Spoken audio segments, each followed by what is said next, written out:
This video will provide a solution walkthrough to exercise 5.9, which focuses on estimating uncollectible accounts using the aging analysis approach, or accounts receivable approach.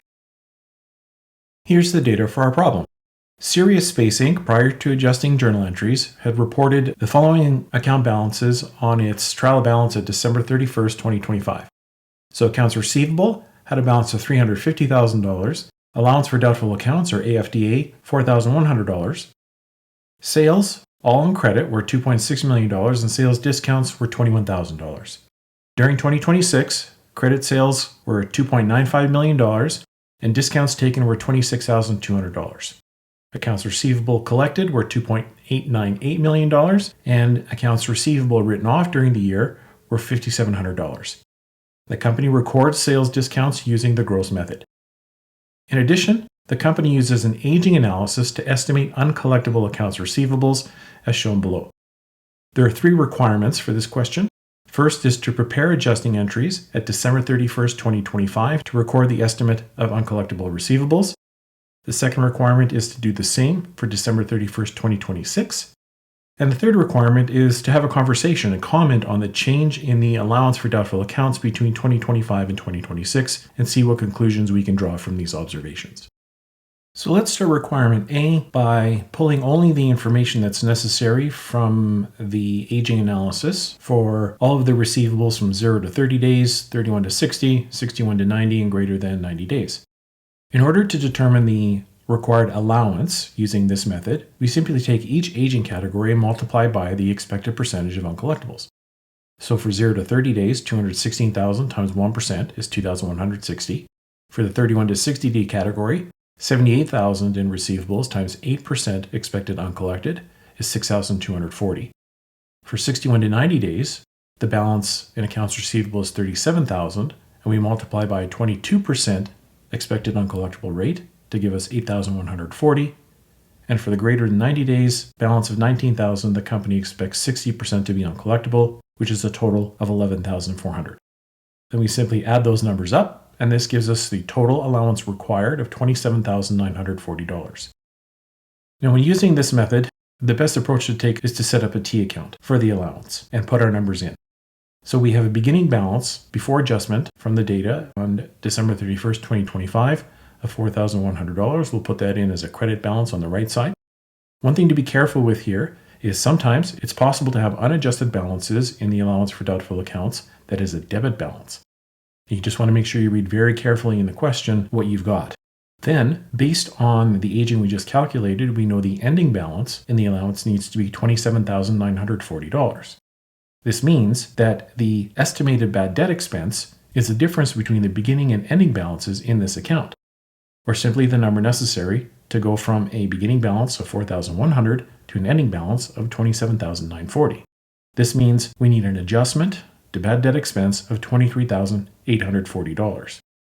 It's important to note that the difference with this method based on the accounts receivable is that we are calculating the ending balance in the allowance for doubtful accounts and then determining the bad debt expense based on the amount necessary to achieve the ending balance in that account. Whereas with the sales approach, a company would calculate the bad debt expense based on a percentage of credit sales, which is provided in the problem, but we're not directed to use the sales approach. Thus, the journal entry necessary is simply going to be a debit to bad debt expense and a credit to the allowance for doubtful accounts of $23,840. Now for the second requirement, B, to do the same thing at December 31st, 2026, I'm going to start with the T account for the allowance for doubtful accounts first. So rolling forward from December 31st, 2025 is that ending balance of $27,940. This becomes our beginning balance. Then from the data provided, we're told that during the year, during 2026, there were write-offs of $5,700. Remember, a write-off entry includes a debit to the allowance for doubtful accounts and a credit to accounts receivable to eliminate an account that's deemed to actually be no longer collectible. Now what we want to do is bring in the aging for the balances at the end of December 31st, 2026 in accounts receivable and apply the same methodology that we just did.